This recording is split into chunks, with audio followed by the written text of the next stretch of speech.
ဘောဘလို့ဆိုတဲ့လူတွေကဒီကစပြောင်းတဲ့အုပ်စုပဲအုပ်စုကတော့ဘယ်မှာရောက်လဲဆိုငိုလျောက်အောက်ရောက်တဲ့အုပ်စုပါနောက်တော့ဒါဘယ်လိုလဲပဲမျိုးသူလည်းကပ္ပသမိုင်းနဲ့လိုက်တယ်သူကစာရေးရှာရေးပို့လိုက်နိုင်တယ်ပေါ့ဟုတ်ကဲ့အဲသူသမိုင်းကိုဦးလေးကိုကလာအဲ့ဒီအနေစိမ့်သက်လာတဲ့သူကအဲ့ဒါသူကဒီတိုင်းရေးတာအဲ့ဒါကြောင့်ဦးလေးကဒီတိုင်းရေးတာအဲ့ဒါကြောင့်ပြန်ကြည့်လိုက်ဘောဘလို့ဆိုတဲ့အရာဒေသပါလားဟာရာတို့ဣသရေတို့အဲ့ဖက်နဲ့ဖက်ပေါ့ဘောဘလို့ဆိုဘေဘလို့နေရပေါ့ဟုတ်အဲ့မှာရဲတိုက်ဆောက်တယ်ဆိုတာလဲကရန်ခုနကဖိသရုမှလည်းရှိတယ်လေအဲ့ချမ်းစာမှလည်းရှိတယ်မိုးပေါ်ကမီးကြလာတော့အဲ့ဒီကောလူတွေသေကုန်တော့ရေအိမ်ဖြစ်သွားတယ်ဆိုတော့လေချမ်းစာမှလည်းရှိတယ်အဲ့ဟိုကဒီဂရင်းကြီးသမိုင်းမှလည်းရှိတယ်အဲ့ဒါတွေကပြန်ပြီးတော့ဆက်ဆက်ရင်တော့ဒီလိုမောင်းညမောင်ထဲသာတော့သမိုင်းရှာရည်တွေကပမင်းရှာတွေဖြည့်မယ်ကျွန်တော်ဂရင်းကြီးထဲကကိန်းထဲပြောလို့မရအဲ့ဒါဒီထဲကောင်းတဲ့အထောက်ထားတွေလည်းသူတို့အတွက်ရေးလို့ရအောင်ဆိုတော့အခြေခံကဒီဟာလည်းဖြစ်သွားတာပေါ့ကြာသူလည်းရေးတာအဲ့ဒါကဒါကြောင့်ညီကိုတော်တယ်ဆိုပါလေရှင်းသက်လာပုံလည်းတူတယ်စကားလည်းတူတယ်နောက်တော့တက်ခေခုနှစ်တည်းလည်းတူတယ်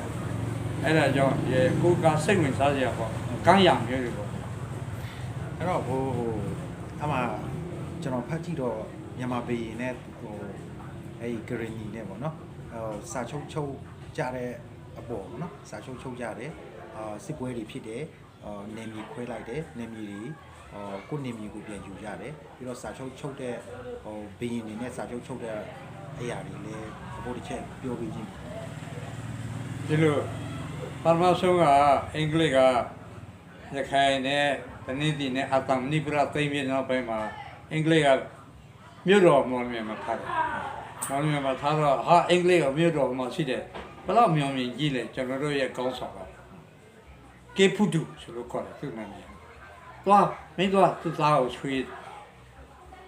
ထုတ်တောင်းပေါ့ဗျာတောင်းငယ်လေးပေါ့ဗျာနဲ့အဲ့ဒီကနွားကောင်တရားတို့လိုက်တော့မဟာမိတ်လို့ဟာဂရနီဆိုရှိတယ်အင်္ဂလိပ်အဲ့မှာပြီးသွားတာနည်းနည်းပြေးတော့ကျွန်တော်တို့ရောက်ပါဆိုရောက်တော့နည်းနည်းတရားဝင်လာတယ်အားဖြစ်သွားလူကြီးအင်္ဂလိပ်ကအောက်ပေါ်မှာပြီးသိမ့်တဲ့ချိန်မှာရခိုင်ရဲ့ဖိုးဝင်တောင်ကနေပြီးတော့မြေထဲပင်လေမြေထဲဆိုတဲ့ရတဲ့တောက်ကိုသိအောင်လာလို့နာနေစဖြတ်တိုင်းတဲ့ချိန်ကျသတရင်ရတော့တော့ကကွဲချစ်တောင်းပြင်းရောက်ရင်ချစ်တောင်းချစ်ဘက်ကငါတို့ကရင်နေတော့လို့ပြောတယ်တော့ကကွဲတယ်အဲ့ဒီမြေတိုင်းဘူမူအလာလို့ခေါ်တယ်အင်္ဂလိပ်ဘူမူကတော့ပြောတဲ့ချက်အင်္ဂလိပ်ကကြားတယ်ဟာဒါကရင်နေဆက်တယ်လို့ဖြစ်ဘာမှမဆိုင်ဘူးဒါမှာပဲမဆိုင်အင်္ဂလိပ်ရလိုက်တော့ဒါလည်းအတိမတစ်ခုဖြစ်သွားတော့ပါဗျာဒါနဲ့အင်္ဂလိပ်က1959ခုမှခေါ်လဲကဲတောင်မှာစာချုပ်ရအောင်အဲဒီမှာမဟာမိတ်စာချုပ်ဆိုချုပ်လိုက်တော့ဒီစာချုပ်တဲ့တောင်မှာလေ1963ခုနှစ်မှာဂရနီမှာပြန်တော့ကေဖူဒူနေတဲ့ကေဖူဒူနန်းတော်မှာအင်္ဂလိပ်တက်လာပြီးတော့တခါတည်းပွဲလုပ်တယ်မှာကြီးကျယ်ကျွဲနွားသားပြီးတော့ထုတော့သိစားပေါ့မတည်တော့နွားလို့သိပါစေဆိုတော့တွေးတော့နွားရဲ့တွေးကိုရက်တော့ပြင်ထုတ်စားရအဲ့မှာစိတ်စာပြုတ်ကြတယ်နောက်တော့တရား1890စကားခုနဲ့စကားရက်ဆိုရင်ကင်းရမျိုးသားနေဖြစ်တာတိချလူလာတဲ့တိုင်ကဒါမှမပြင်းနေချုပ်တာကင်းပေါ့ကင်းနေတောင်းဆိုတော့အင်္ဂလိပ်နဲ့ပြန်မှာပဲဘာမှနိုင်ငံအင်္ဂလိပ်ဆက်သိမ်းတော့အဲ့မှာကင်းနေကလည်းအဲ့ဘာမှပဲကြောက်တယ်ရှမ်းတဲ့ဖိုးလို့ဆိုရင်တော့တမိုင်းအရဆိုရင်တောင်ဖက်လေတိုက်ပြီးဟဲ့ကရင်နီလာတော့မယ်ပြေးဆိုတာအဲ့ဒါအခုတည်းပိုးရီစီချိုတဲ့ဖြစ်နေချွေတယ်ရှေးအကုံဆောင်ဒီချင်းနေပေါ့အဲ့မှာရှာလို့ဆိုရင်ကျတော့နိုင်မယ်အခုလည်း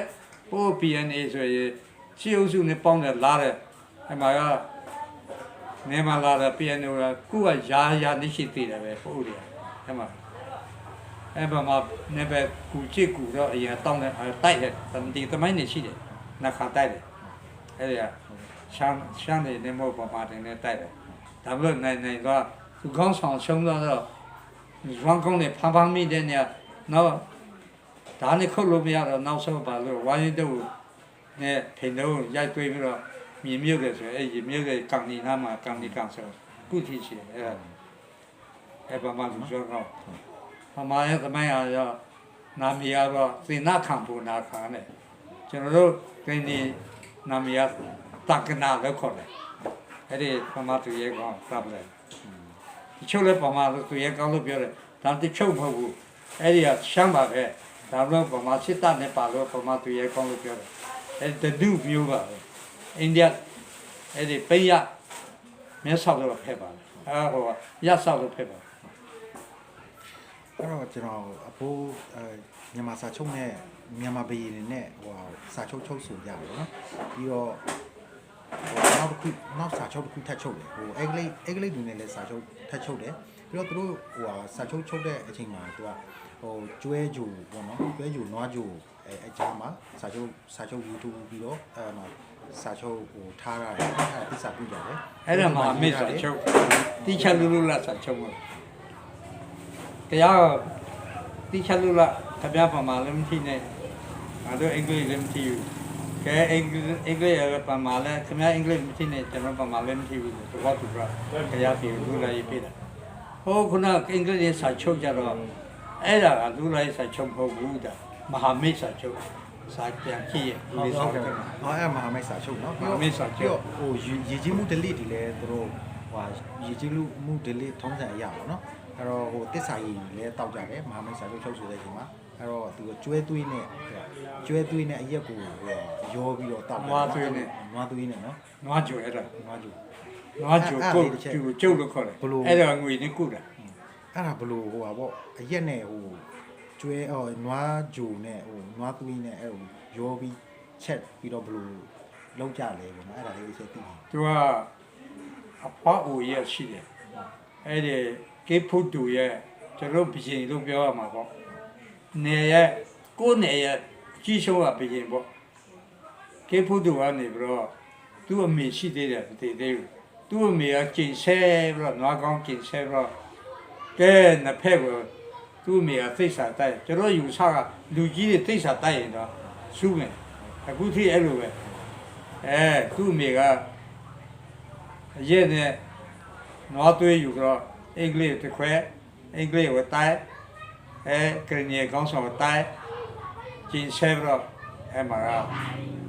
ဟာမိတ်စာချုပ်ခဲ့တယ်ဟာမိတ်မပြည့်ရဘူးကရနီတိချလူရလာရေကိုကျွန်တော်ကျိုးစားပမာနဲ့ကျိုးစားပြီးတော့အတိမပြုတ်ပါမယ်ကရနီကလည်းခင်ဗျားမူချိမဲတူးချင်ရတယ်ခင်ဗျားကတာတရာခေးအောင်သာလှုပ်ချင်ရတယ်တိလှုပ်ချင်ရတယ်ဆိုတော့ဟိုမော်လ်မှာဂရင်းနီတိစကန်းဆိုတော့တိဖောင်မမျောတယ်လေအဲ့မှာထားတယ်ပြီးခဲ့တဲ့1900နဲ့90ခုလောက်ဆိုရင်ဂရင်းနီဟိုမှာလူ4000ကျော်5000ရှိတယ်အခုပျောက်ကုန်ပြီရောကုန်ပြီကရင်နေနဲ့မုံနေနေဒီမှာမဲဆောက်တောင်ဖက်မှာသွားကြွကြည့်ဘွဲကလာရွာဆိုရှိတယ်ဟုတ်အခုဒီရှိတယ်ဖိုးဖွားရကပြီးခဲ့တဲ့နေ့3သိန်းဆိုတော့ကရင်စကားတတ်သေးတယ်လူငယ်တတ်တော့ကရင်ပဲတတ်တော့နော်သူတို့ကလည်းခရိယံမဟုတ်သူတို့ကသူတို့ဗုဒ္ဓဘာသာဒီမှာရှိတယ်လိုက်ကြည့်မှာအင်းချစ်တရားကျော်လို့ရှိဘွဲကလာကရင်စကားပေါ့ဘွဲဆိုတာကကရင်ကြီးကကရင်ကဘွဲလို့ခေါ်ကလာဆိုတော့ဘွဲနေရပေါ့ဘွဲကလာခုတည်းရှိတယ်ဘုံမောင်မြန်ဖက်မှာလည်းရှိတယ်နော်ဟမ် ဘိုးကြီးတော့မဟုတ်ဘူးနော် မဟုတ်ဘွဲကလာဘွဲဆိုတာကကရနီယာဘကရေကဘွဲလို့ခေါ်တာကကရဒီကိုခေါ်တာမုထိတ်ကပိုးကြီးဖတ်ထိတ်ကစကောကြီးဖလောကဒီကရှစ်ပိုးခေါ်နော်အဲ့တော့အဖိုးကိုကျွန်တော်မေးချင်တဲ့ဟာရှိတယ်ပေါ့နော်ဒီမှာနောက်တစ်ခုကကြတော့ဟိုစောကဲလို့ခေါ်တယ်သူမဟုတ်ဘူးနော်မောင်ကျော်လို့ခေါ်တယ်အဲ့တော့မောင်ကျော်ဆိုပြီးနာမည်ခေါ်နေကြတယ်ကျွန်တော်တို့ကဟိုနာမည်ပြောင်းလို့ပဲခေါ်ကြတာကြားဘူးလို့ပေါ့နော်ဒါပေမဲ့ဟိုကိုကျွန်တော်တို့ကတိတ်မသိကြဘူးဒါပေမဲ့အဲ့မှာကရီမှာတမိုင်းတွင်ခဲ့တဲ့လူခေါင်းဆောင်တူပေါ့နော်ခေါင်းဆောင်တူစောကဲဟိုမောင်ကျော်အကြောင်းလေးလေဟိုတကယ်ဟိုသူလည်းတော်တော်ဥဆောင်ခဲ့တယ်အကြောင်းလေးကိုပြောကြည့်နော်မောင်ကျော်တယ်လို့ပတ်မဆုံးပေါ်တဲ့လူကဆတ်ကျော်လို့ခေါ်တယ် အဲ့ဒီမှာရှမ်းနေကုံစည်တွေလာလဲတောင်ဖက်ရောင်းဝယ်လာဖြတ်လာတော့အခုကောက်တယ်ဒီပါ